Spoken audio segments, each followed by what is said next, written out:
पास मैं चली, देखा तो नहीं है, ढूंढा तो यही है, पर जो ये जाने वाला है।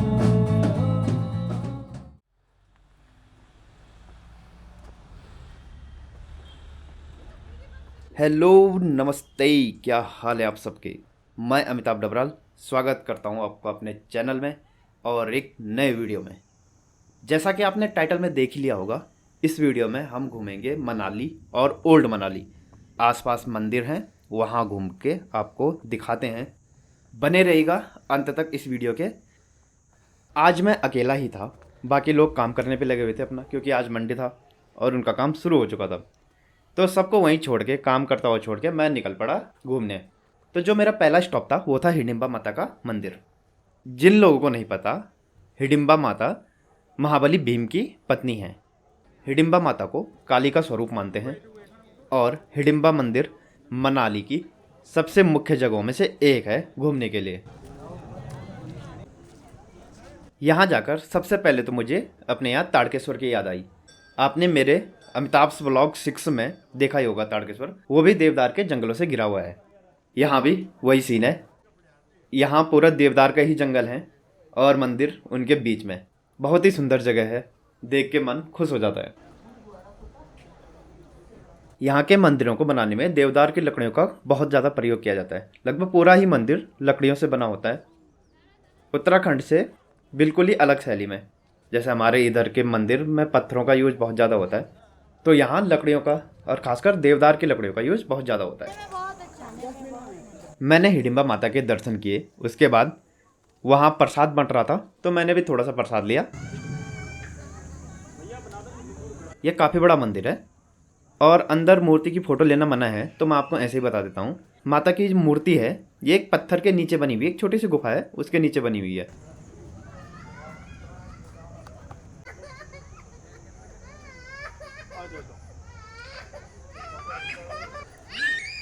इसके बाद थोड़ा सा मंदिर प्रांगण में घुमा हूँ, फिर मैं निकल लिया घटोत्कच मंदिर की तरफ। सर 250 रुपये का है ना, आपको लगा दूंगा सर 200 रुपये। यहाँ आपको जड़ी बूटियाँ बेचने वाला भी काफ़ी मिलेंगे। एक ने मुझे भी पकड़ा कि भाई साहब केसर ले लो, और फिर उसने मुझे केसर दिखाया कि ऐसा असली केसर होता है। तो अगर आपको जानकारी है कि केसर असली और नकली कैसा होता है तो आप ले सकते हैं।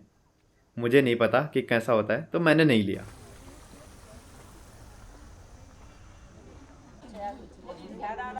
घटोत्कच मंदिर में कोई मंदिर नहीं है, एक देवदार के पेड़ के नीचे ही उनका स्थान है। वहाँ पर त्रिशूल वगैरह चढ़ाए गए हैं और छोटे छोटे घर भी चढ़ाए गए हैं, जैसा कि आप देख सकते हैं। घटोत्कच जी भीम और हिडिंबा माता के पुत्र थे। इन्होंने महाभारत के युद्ध में भी हिस्सा लिया था और अपने चाचा अर्जुन को बचाने के लिए कर्ण का दिव्यास्त्र अपने ऊपर ले लिया था। घटोत्कच मंदिर से निकलने के बाद मैं चला खाटू श्याम मंदिर की ओर। खाटू श्याम यानी कि बर्बरीक, जो घटोत्कच के पुत्र थे। बर्बरीक बहुत ही वीर योद्धा थे और वे पूरे महाभारत को अकेले ही खत्म कर सकते थे अपने सिर्फ 2 बाणों की वजह से। एक वचन के कारण उन्हें हारते हुए पक्ष का साथ देना था। जब श्री कृष्ण ने युद्ध से पहले बर्बरीक का शीश दान में मांगा तो उन्होंने बिना झिझक खुशी खुशी अपना शीश श्री कृष्ण को दान दे दिया। तब से ही उनका नाम खाटू श्याम पड़ा और उनकी पूजा होने लगी। खाटू श्याम का मंदिर भी काफ़ी सुंदर है, लीजिए आप भी दर्शन कीजिए।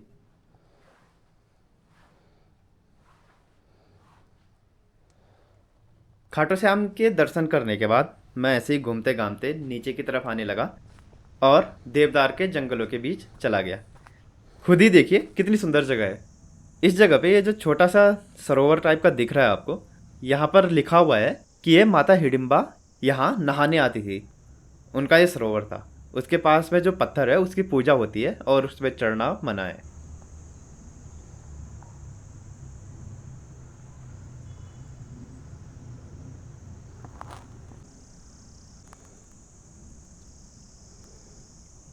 बैठ के कुछ देर आराम किया और फिर वहीं बगल में एक दुकान थी, वहाँ समोसा वगैरह खाया और फिर ओल्ड मनाली के लिए चल दिया।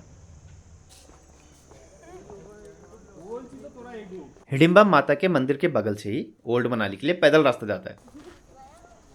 कुछ सीढ़ियाँ उतर के, थोड़ी रोड चल के, फिर सीढ़ियाँ उतर के मनाली, ओल्ड मनाली पहुंचा।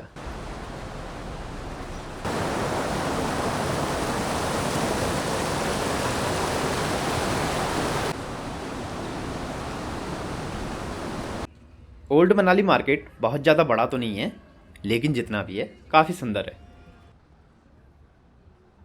मनाली मतलब क्या है? मनाली का ये जो शब्द बना है, ये टूटा जुड़ा रूप है मनु आलय का। मनु आलय मतलब मनु का घर। महर्षि मनु के नाम पर ही यहाँ का नाम मनाली पड़ा हुआ है। मनु तो आपको पता ही होगा, जिन्होंने प्रलय के टाइम पे नाव बनाई थी और भगवान विष्णु के मत्स्य अवतार ने उस नाव को खींचा था।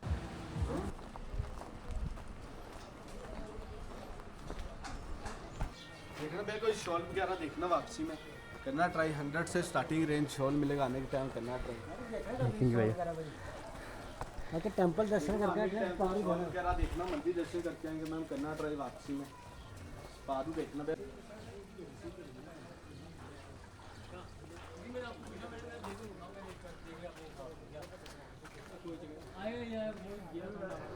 चलते फिरते मैं पहुंचा महर्षि मनु के मंदिर में। मनु के मंदिर पहुंचने पर मुझे एक भाई मिला, वो भी अकेला ही घूम रहा था। तो यहाँ से लेके और दिन के लगभग एंड तक वो भाई मेरे ही साथ था।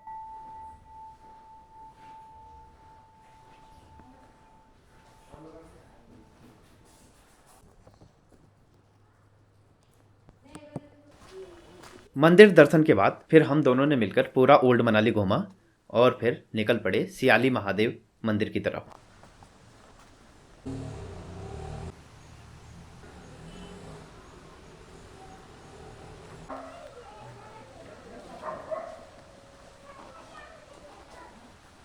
सियाली महादेव और आसपास के दर्शन करने के बाद हम निकले न्यू मनाली की तरफ या मनाली की तरफ।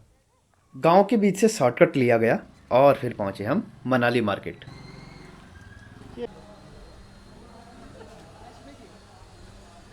अब दिन भर से घूम रहे हैं तो भूख काफ़ी तेज़ लग चुकी है, और ये जो साथ में भाई चल रहा है इसके तो पाँव में दर्द होने लग गया।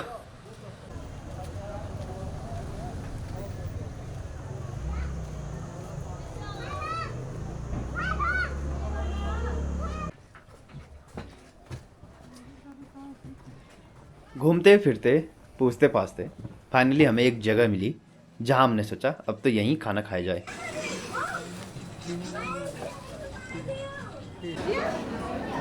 फ्राइड राइस और सूप के साथ जमकर पेट पूजा की गई।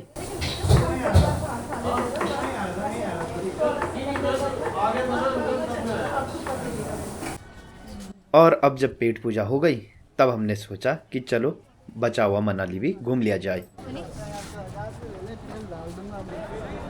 होटल से निकलकर हम सीधे माल रोड पहुंचे।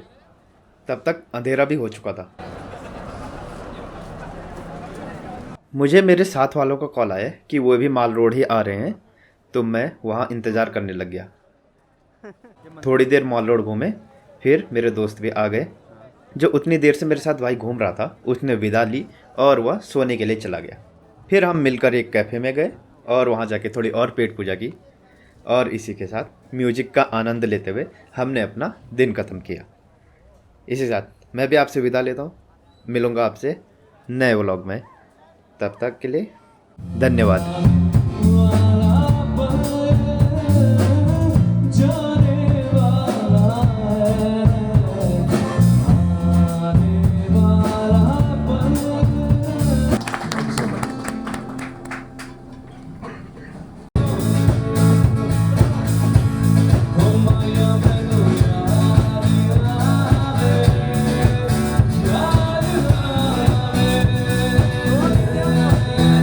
Surrender